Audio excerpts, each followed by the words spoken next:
Okay.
GM.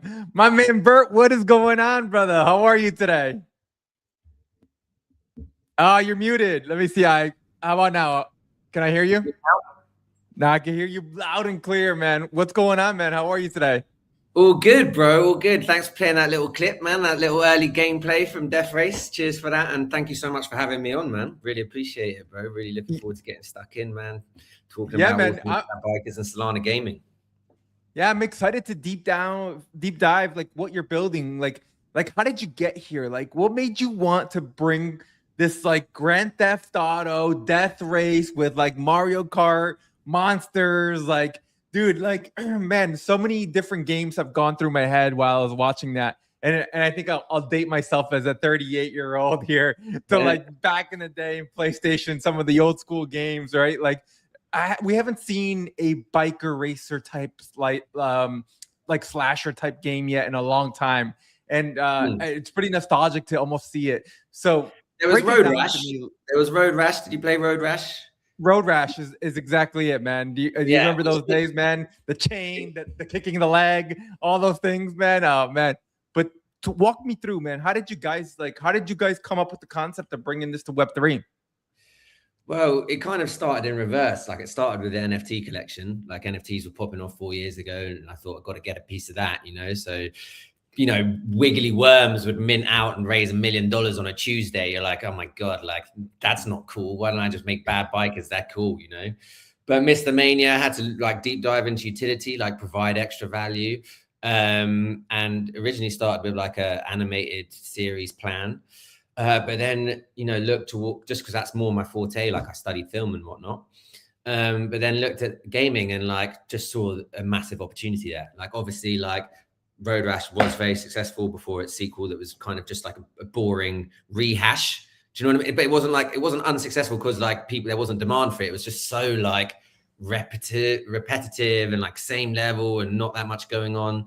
Meanwhile, like, you've got Mario Kart, that's the most successful racing game ever, which just goes to show that like racing alone is boring, and they made it more dynamic. Do you know about like kindergarten level combat? But there's no like cultural reference point for like people wanting to throw bananas and shells at each other with little plumbers. But there's so much love, and like every boy looks out the window at Harley Davidson going by from his mum's car. Do you know what I mean? There's like, especially young males like love and find fascinating biker culture, especially like Harley bikes and stuff like that, biker gangs. And meanwhile, like in gaming, like at the top end of the spectrum, the top gaming genres are all different versions of violent shoot 'em ups, you know?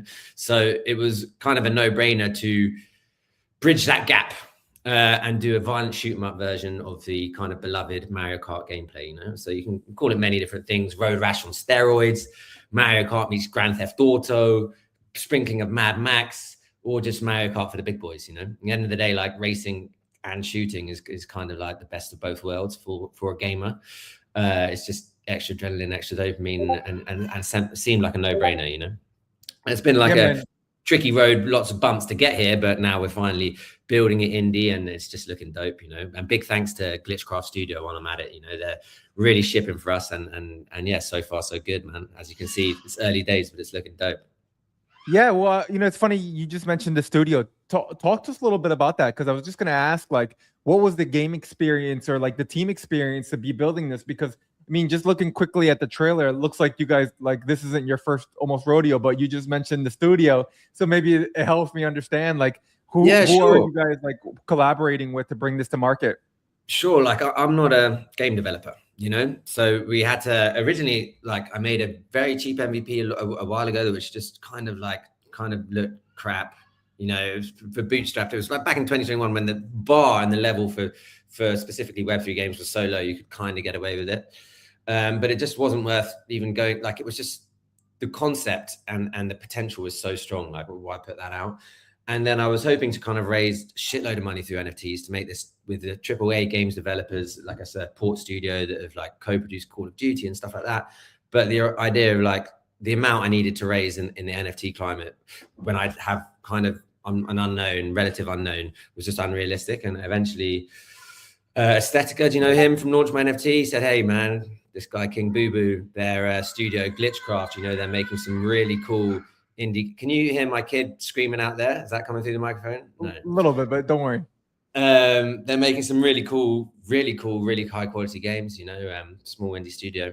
And yeah, just got chatting with them, and yeah, got started as soon as we could, you know, because I could kind of made a couple good trades, had a few quid, and thought just enough to get the ball rolling. And to be honest, mate, the difference between like endlessly kind of trying to market on Twitter versus actually like building a product at the same time is just a completely different world, man, and so much more rewarding, you know. So yeah, actually building the game, actually seeing it develop, actually putting these things out is wicked, you know. Yeah, man, congratulations. I mean, like, it's really cool to see, and it's really cool to hear the story as well. And like, you know, how to bring your idea to fruition is sometimes probably the toughest thing as an entrepreneur. But now it gets even tougher because now you have to bring it to market, and now you have to be in probably the toughest market with gamers, who are probably the most blunt, no filter people in the space that, you know, if they're not winning, man, they're gonna tell you your game is completely like it sucks. They're like, I lost, and it's like it's the game's fault. It's nothing to do with me, my skill level at all. Yeah. But you know, what are you thinking? Like when you're building this, building this, is this a like gameplay first, a destruction? Like tell me, like, is it a skill game? Like, what is it that you're trying to accomplish first to prove to show that, hey, like the early testers, the early supporters, to make sure, hey, the long-term vision of building this all out is still, you know, quite some time, but during this time, why be part of this, right? What makes you unique? What makes it different than most other games, right? Because I think I already saw quite some things that I'm saying, okay, cool. Like this is different. This is unique. This is what I love about gaming. We're reiterating certain things, but bringing in some of the new technology, some of the new features that do make a game more sticky. Yeah, so this would be a good time to remind you that this is a Web 2 game. You know, this is a Web 2 mobile game. Originally, it was going to be very much a Web 3 game. I was going to try and integrate every NFT. People could play their PFPs, but then as soon as I kind of wanted to focus on like driving revenue back to the holder, you know, and made that the main focus, it made complete sense to make this a Web 2 game rather than a Web 3 game because there are less barriers to entry. You've got a wider addressable market, etc., etc. So, firstly, I know it's not typical for this show, the Web3 gaming strategist, but this is a Web2 mobile game. And what makes it different is we are like fully 100% with the game focused on max fun. And like even in a way that maybe I, you know, catch a bit of criticism for, but like really trying to ignore everything that isn't max fun in gaming. Like I think gaming over the last, I don't know how many years has really kind of like changed a lot, and not necessarily for the better as far as user experience.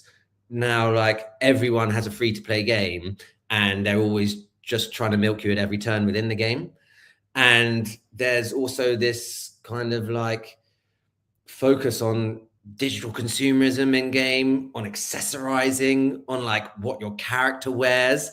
Like who cares, man? Like when I'm not the world's biggest gamer, but when I was like gaming, or when I really wanted to when I was a teenager or whatever, like can you imagine like playing Tekken for 2 hours with your cousins and thinking, oh god, Eddie always wearing that same reggae t-shirt and that flipping leopard never changes his spots. If only, you know, like it was about a game, man. And like, you know, the world pays for everything everywhere, and the gamers know that they're not getting a game for free. They know they're going to be sold something, you know.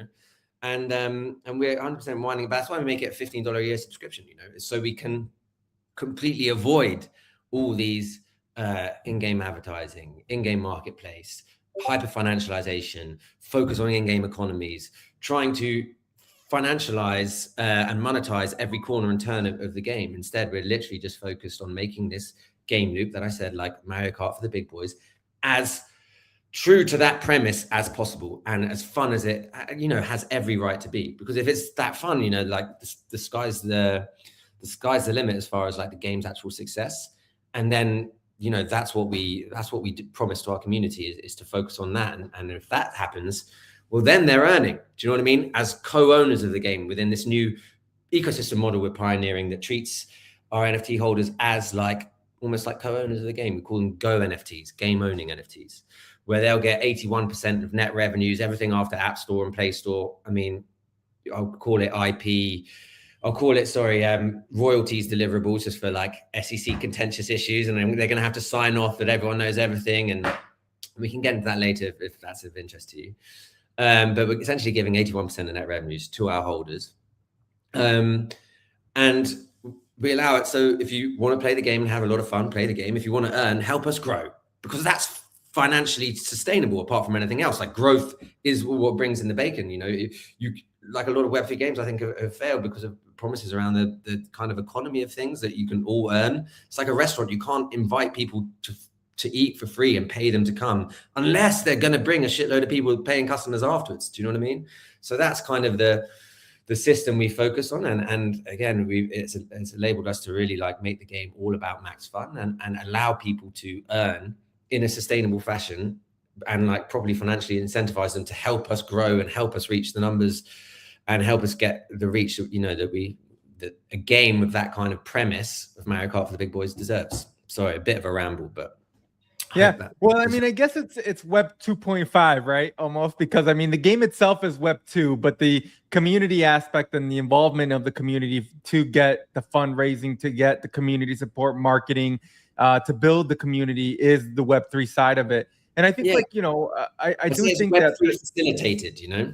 yeah, I do think that there's a lot of projects out there that are very much Web 2 focused and Web 2 building with the Web 3 components of it. And I do believe that that is truly one of the best ways to build, right? Because essentially, gaming itself, technology has always been at the forefront of gaming. We've been through many years of technology powering gaming and bringing different game experiences.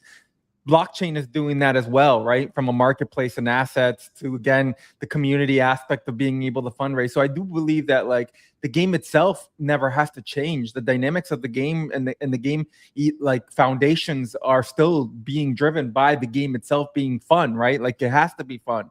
I don't think crypto or blockchain enhances that in any way to say, yeah, like, sign a transaction after every single time you claim a weapon. Now that's not going to be fun at all. It's got to be all done on the back end. And on the back end is where you have a lot of more fun, because there is blockchain and marketplaces that you could trade assets. Value starts occurring on assets depending on rarity and all that stuff. So I do think that, like, you're doing it the right way, where the game should be Web 2 and Web 2 focused, because again, that's where gamers are and gamers will want to discover it. The gamer itself, I think, is probably one of the smartest, like, user audience in now of crypto, all of most of industries, because we're the most curious people in the space, right? Like, you tell me there's value in this token, we're going to go find it. We're going to go read upon it. We're going on Reddit. We're going on Twitter. We're going on all these pages to kind of, like, say, okay, what is it that I'm getting involved in? What is this wallet I need to download? What is it that I have to send to, and how do I acquire it?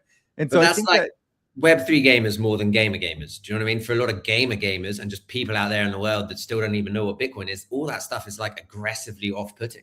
Do you know what I mean? yeah. Mm. That's exactly why I'm saying, like, Mm. it's only going to be curious to those gamers that are curious about it, right? Like, they're going to go want to learn about what they're holding. Yeah, I probably would say that there's a good percentage of maybe 80 to 85% of the people that will play Web3 games in the future probably will never even care about the asset or the money or the value behind it. They just want to play the games for fun.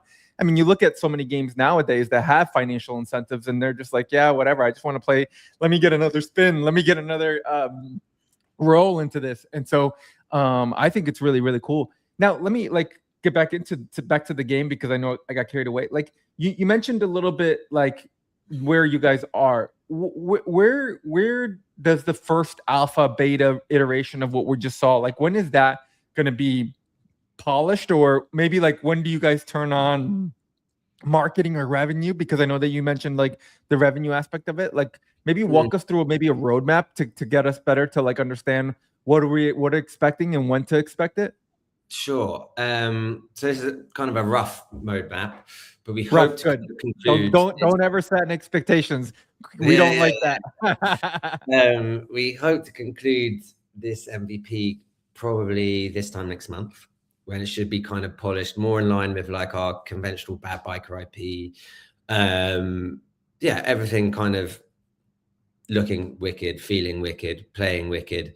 We just play tested an early beta now. We've got some feedback. We're going to make some changes. We're going to implement some new stuff. Found some bugs, sorting out some bugs.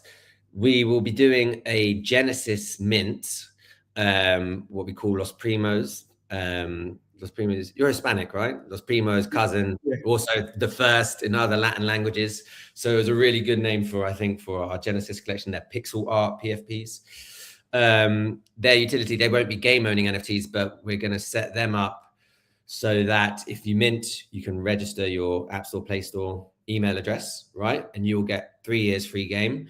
And then if you actually hold the NFT, or the next person you sell it to holds the NFT when the actual full game comes out, which I imagine will be around the summertime, they'll get 5 years of free game. So there's this obvious kind of, like, upsell for the minters as well, like a safety net to move it along as well, and they get rewarded for minting as well. And I think this is as good a platform to tell the world as any, but I think I'm 99% sure I'm going to make that lifetime a free game for the people that hold it at the time, you know.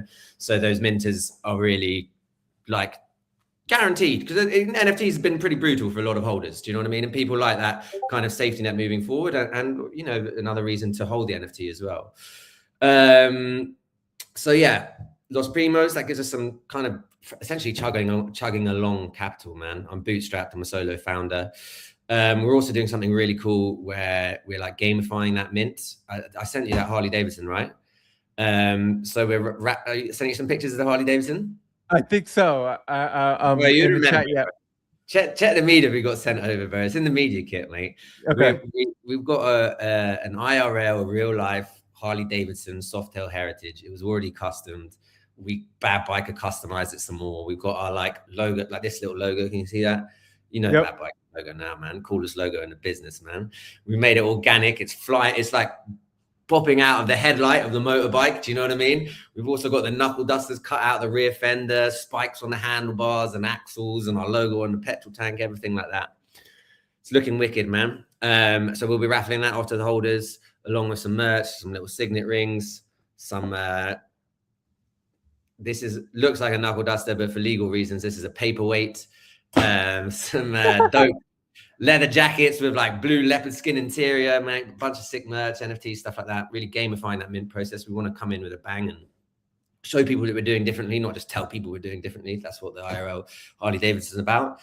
And then show people all about delivering value to our holders and just treating people that are enabling us with their hard-earned money, just treating them with a financial respect, you know, in the future with the game owning NFTs, treating them as game owners, and with the Los Primo NFTs, making sure they get a lifetime of free game, you know. That's awesome, man.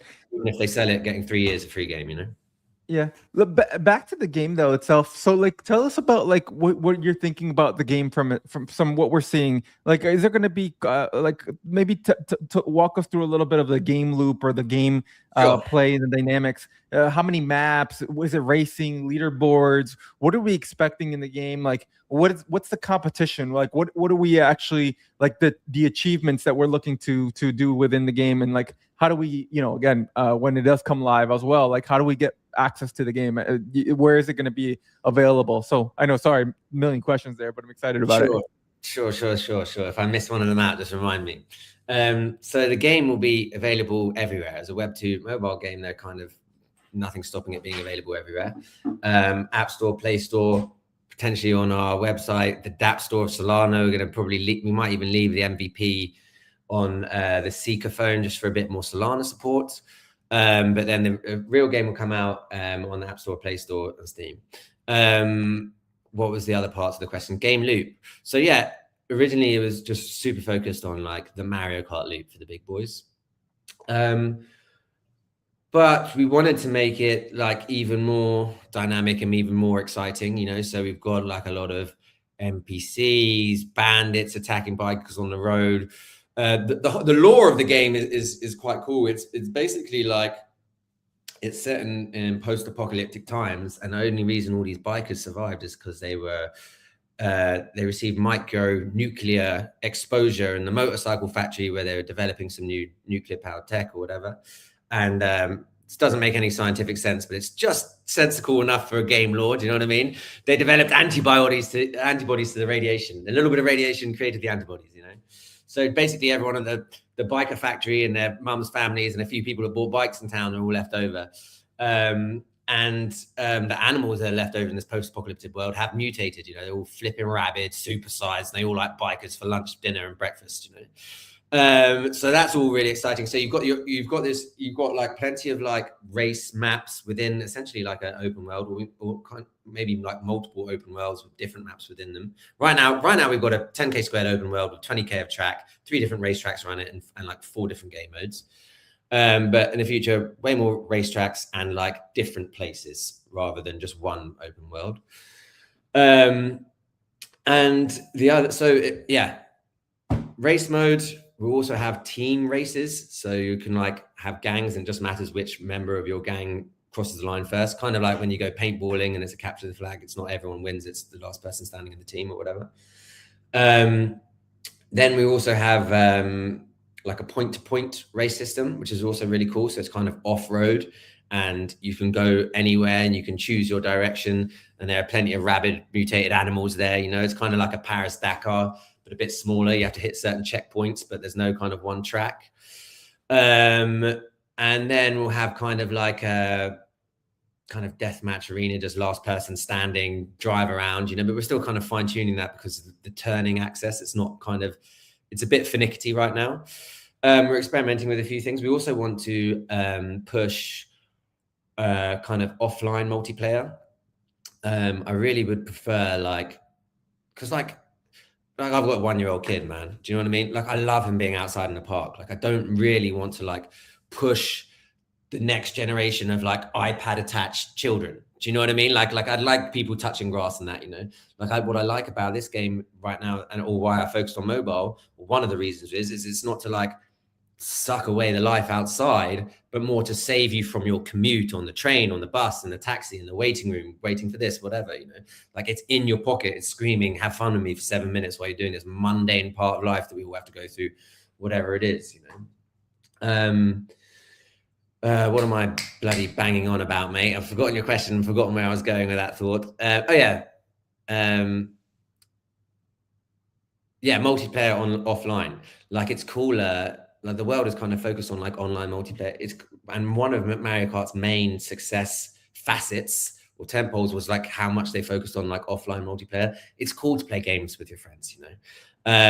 And like it's also, by the way, in case I haven't mentioned, it's like accelerometer steering based. We may cater for buttons in the future, but right now we really want to get this accelerometer focused steering system going, so because it frees up your thumbs to do like way more, including aiming and shooting rather than just straight up shooting, or like Mario Kart where you just press B and it always hits the target, including handbrake turns, power-ups, other stuff like that. But it also makes the mobile gaming experience more immersive, you know, and like mobile gaming is typically, you know, it's pretty crap. It's a tiny little screen, your hand bent over, whatever. So it's a bit more immersive. You're steering, you're knocking your buddy or whatever. You can imagine that being more fun than your typical mobile gaming experience, you know. So yeah, I think that kind of just about answers your question there. You're muted, bro. Now you're muted, mate. You're muted. It's me. The technology always wants to do with their own thing. I think it's also great to hear just kind of exactly like what that game loop is, and like, you know, how you came with the game. And I love this apocalyptic like journey that we're gonna go on, and seeing oversized rabbits and all this stuff. Like I think it's really, really cool. Like it's different, you know, it's unique, it makes it cool. Let me ask you last question here is like, you know, again, you know, you're building this. What do you think's been like the toughest part about building? Like, what do you think is like one thing that you didn't like coming into this, didn't realize how hard it was, that you probably want to share with other founders that are watching this, that are saying, man, if they're ready to jump into game development, you should know this? Yeah, I mean, like as like I'm not the game developer on the ground. I can't touch so much on like the game development side, but from like launching a business in Web3 side, I can probably offer some insight. Like, you know, I launched this officially, or like our official X page, like a year and 3 months ago, whatever. The climate has just been atrocious, even though like arguably what I'm doing for NFTs, the value distribution back to the holder, how I'm sidestepping Web3 gaming and making a Web2 game that Web3 participants own and have max fun with, is arguably like an answer to both markets who have been really suffering, right? Web3 gaming and NFTs. But the reality is, it's like really hard to kind of like break out of your category.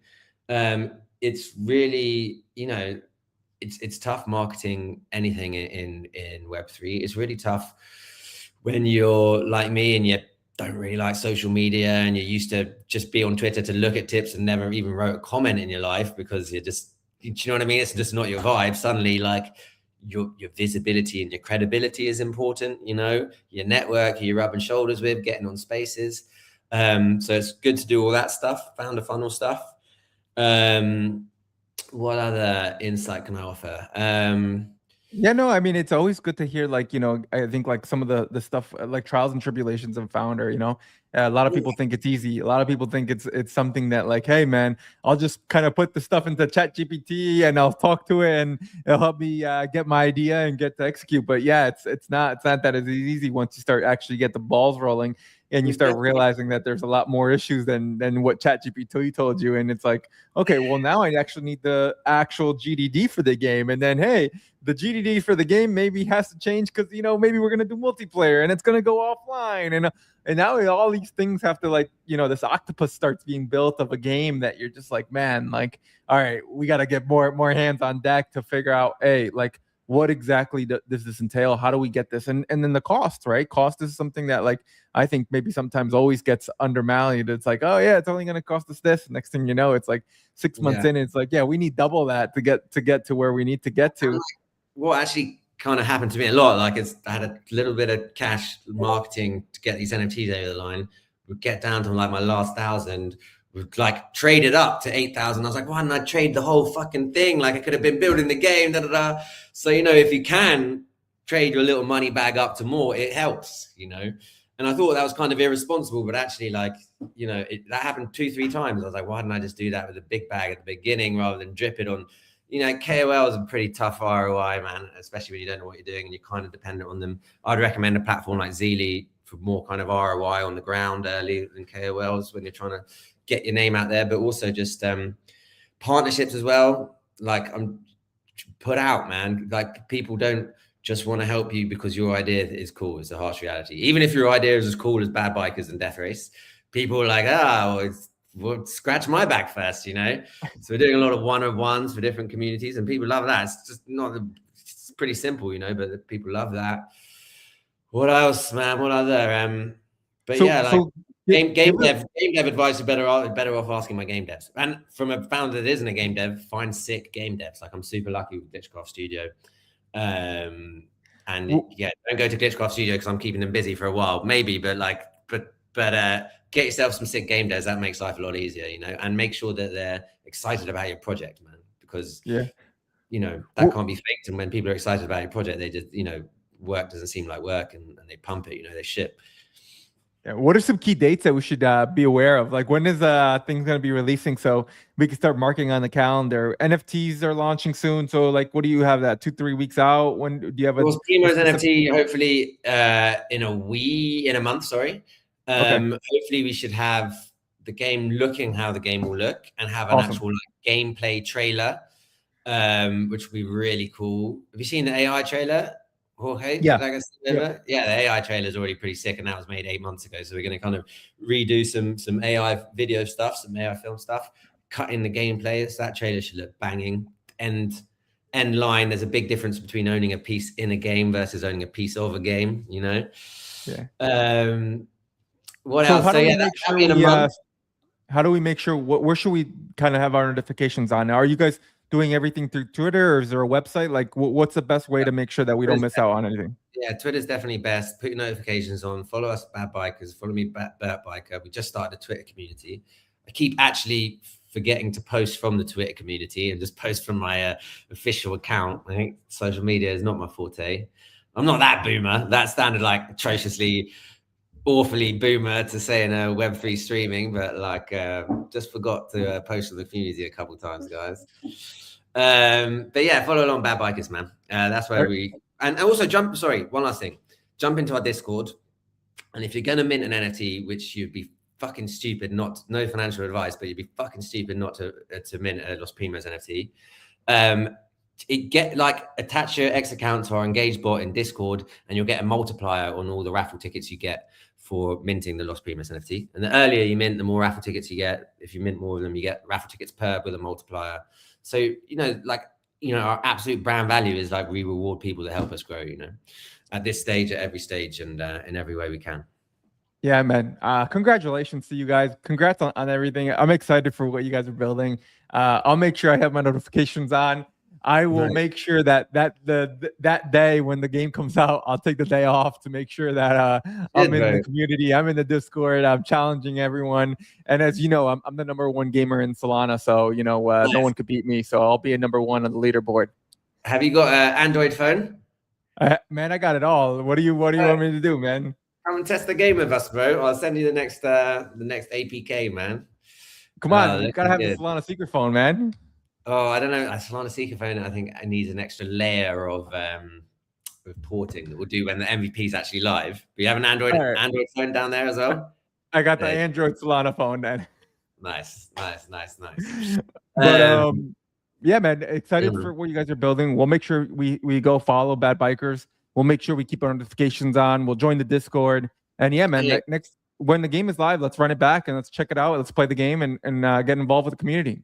100%, man. And thank you so much for for the airtime, man. I know you kind of normally just kind of put stuff out. The live games are already out there, mate. So really appreciate you bending the rules for us, man. Little old Bad Bikers.